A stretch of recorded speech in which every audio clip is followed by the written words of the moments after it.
On December 24th, 2025, Corporal Rodes of the Zebulon Police Department received an unusual request from Griffin Police Department dispatch, asking him to stop one of their own officers driving a marked patrol vehicle.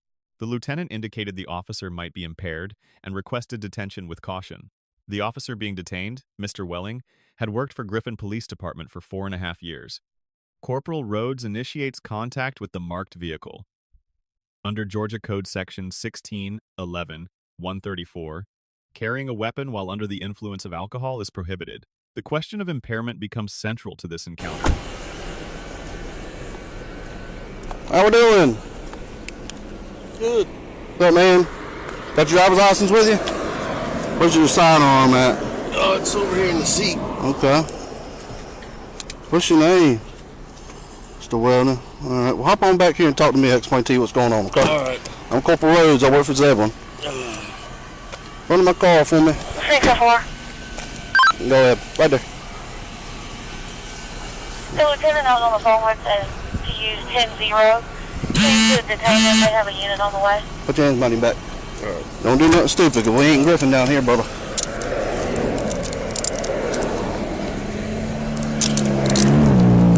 Devoid 95.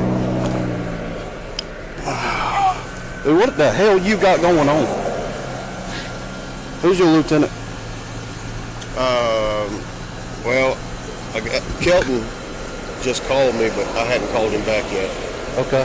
Well, I worked for Griffin PD for 4.5 years, man. All right, so that's why I'm asking you, what the hell do you got going on for them to call me? Call my dispatch for me to pull you over. Yeah, I don't know, how long you been in the game of law enforcement?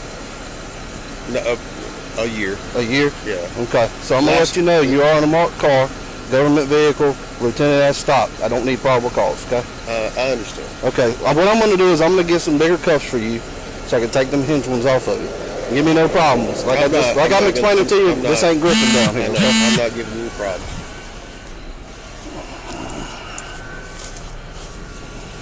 You got a mess, man. I know. Evidently, I got blackout drunk last night. Well, here's the deal. You ain't got nothing with me. And I ain't got no dealings with you. This is between you and Griffin.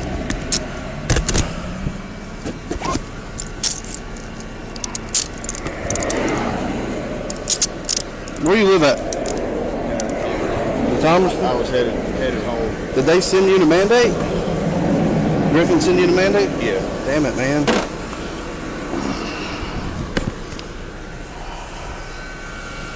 That's my wallet. Those are earbuds. I can feel them. Oh, shit, dude. I had gone up to work. I was gonna, I don't know, I was trying to figure out what to do. Evidently, I don't remember it, but evidently I guess I was trying to get my wife's daughter to go back to bed, and she was getting up, and I was trying to keep her quiet so she wouldn't wake Mom up. And Come here. I don't want nobody to see your face. There you go. Just lean right there. I'm listening to you. 604, Saturday. You hold him. I'm listening. And I guess I don't really remember much of anything, but I guess I was a little too excessive.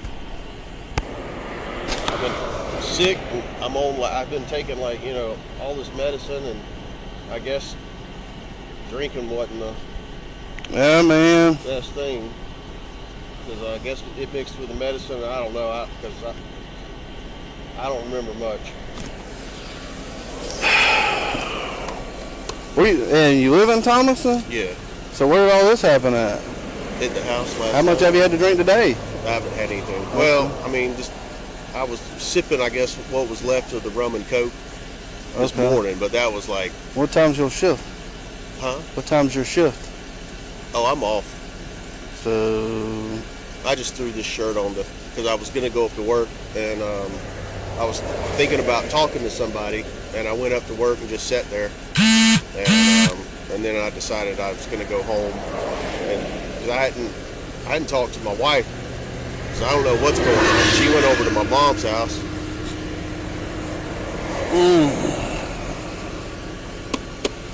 And I was going to go home and call Lieutenant Kelton because he had called me, and I was going to go and get to the house and sit down and talk to him. So that's what I was headed home to talk to him because he wasn't at work, but he was calling me. Do you know who this is in the white car? I have no idea. You good? Can I help you? Yeah. Yeah, there you are. That's why I said put your back right there. They don't need to see your face. Zebulon PD got a Griffin marked car pulled over and you're in handcuffs, so of course that's going to make hoping they can get good Facebook coverage, I'm assuming. That's why I moved you. Well, whatever happens, just know it's not the end of your career. You made a mistake. Whatever Griffin's got going on, you know, that's between you and Griffin. I don't know why Griffin's. I guess maybe. I have no idea. I really don't. I don't know, brother. If they got one on the way to you, it's probably going to be about 25, 30 minutes. So I'm assuming you left the PD before you even talked to anybody then. Yeah. And then they knew you were there and then... They probably, I mean, they tracked the vehicles. Oh yeah, I know, they put them on there when I was there. Due to some people. Well, get whatever this is behind you and keep on pushing forward, brother. If this is a career you want. Yeah, I don't know. I don't know what. I don't know. I don't know what's ahead of you either, but at the same time, you know, there's a process to everything. So, you got to remember that. Of course, right now, from what it seems like, what's going to get you is probably policy. Yeah. But I've never put anybody in handcuffs on a policy before, so I ain't trying to make your gut turn, but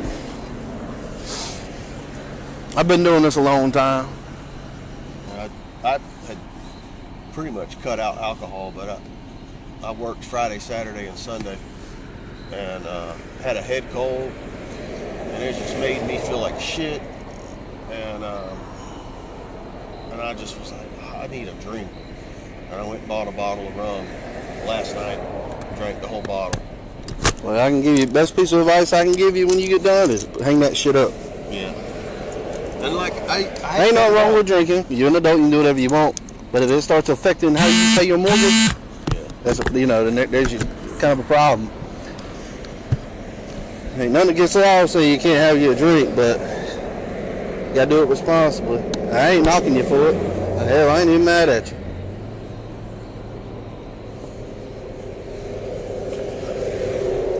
Let's go hit this head on. Best piece of advice I can give you in this line of work is if you get brought in for some shit, just tell the truth. I promise you, if you done something wrong and you lied, and I was the IA investigator and you lied to me, I'm gonna do whatever I can to get you out of there. If you tell the truth and you're open and honest about it, then great. So show that's part of your integrity. Just hit it head on. That's the only advice I can give you, man. They'll appreciate the, hey, I fucked up more than they would, you know, you trying to make it seem like it ain't shit. I don't understand why Griffin's coming to get me. I don't know. They want me to stop you. I mean, they said you may be drunk. At first I thought they wanted me just to see. Yeah. But I mean, with you being in that marked car, I'm not going to work it. I would call a trooper. Yeah. No. Definitely not me. So whatever it is clearly internal, but I mean, you want my knowledge, training, experience answer, you're in handcuffs for a reason. I don't know if they thought maybe you'd fight, flee, or whatever. They said use caution, but I mean,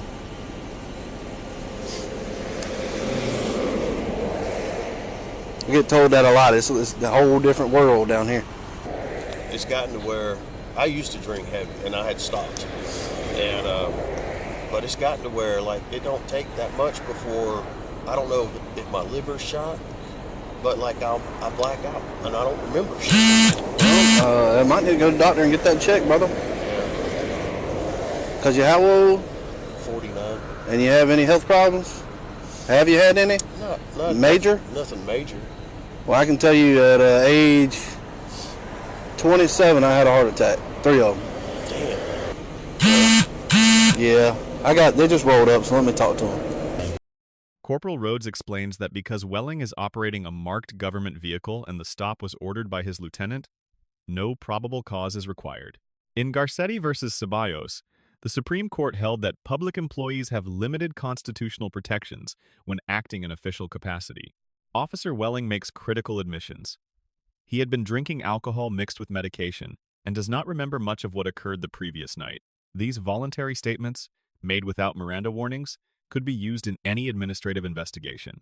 Welling reveals he drank an entire bottle of rum the previous night, then consumed more alcohol the following morning before driving a marked patrol vehicle while armed. Corporal Rodes advises him to address his drinking, noting that when it affects your ability to work, there's a problem.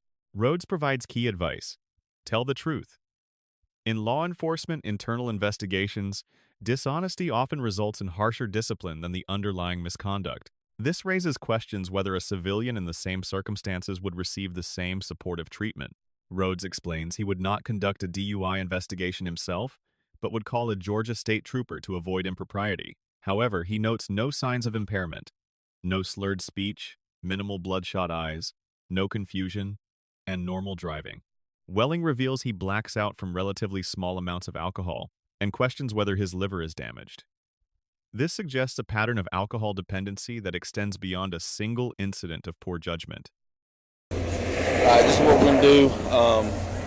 We're going to transport him in his own car to Hudson County and hand him over to Detective Denton. Are those your cuffs on him? Those are mine, yeah. Do you smell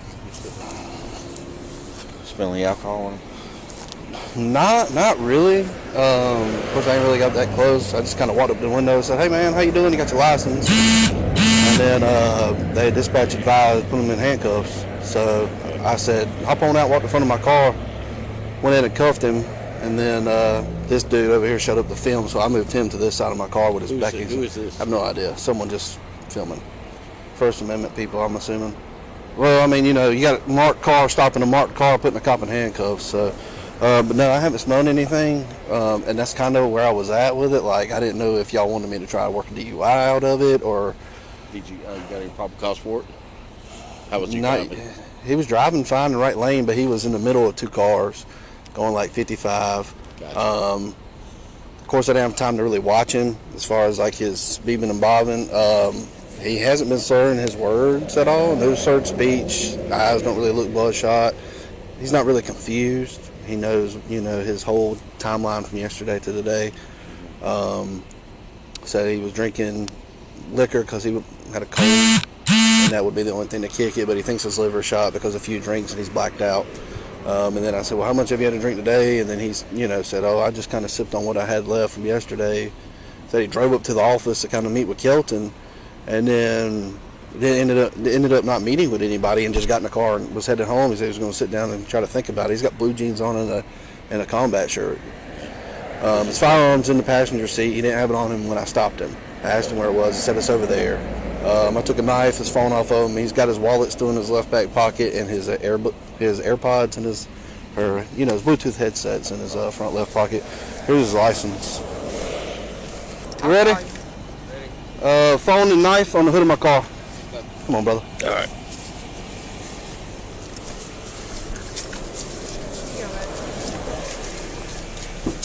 Stand right there. Just face your car.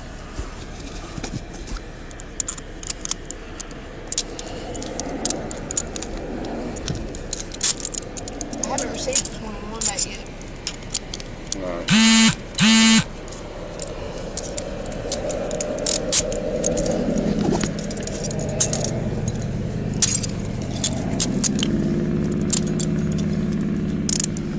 Double lock those.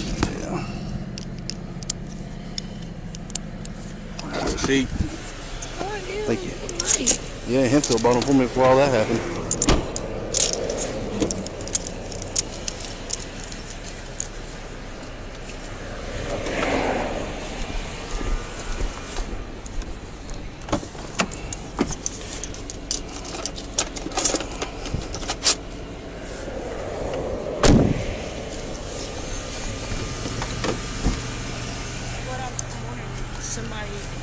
Here you go. At, who's this over here? Yeah, he's just filming. Who's this over here? He's just filming. He's been filming the whole time. Okay. Here you go.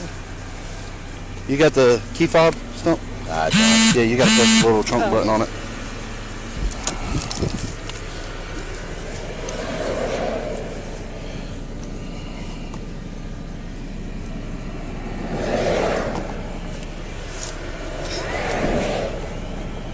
Yep.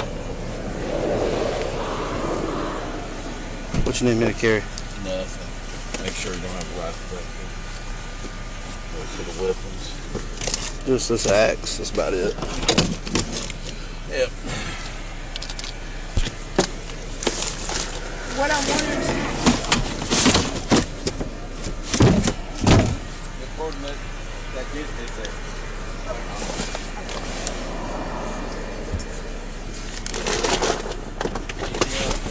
I'm looking in this rigid box just to be sure. Griffin officers arrive to take custody. They inventory Welling's personal items and note his firearm. Corporal Rodes states he did not get close enough to definitively determine alcohol odor. The professional manner of this transfer reflects well on all officers involved. Officers prepare to transport Welling in his own vehicle to Detective Dick, an internal affairs investigator. Throughout this encounter, all officers maintained professionalism, despite the awkward circumstances of detaining a fellow officer. The outcome of this case remains unknown.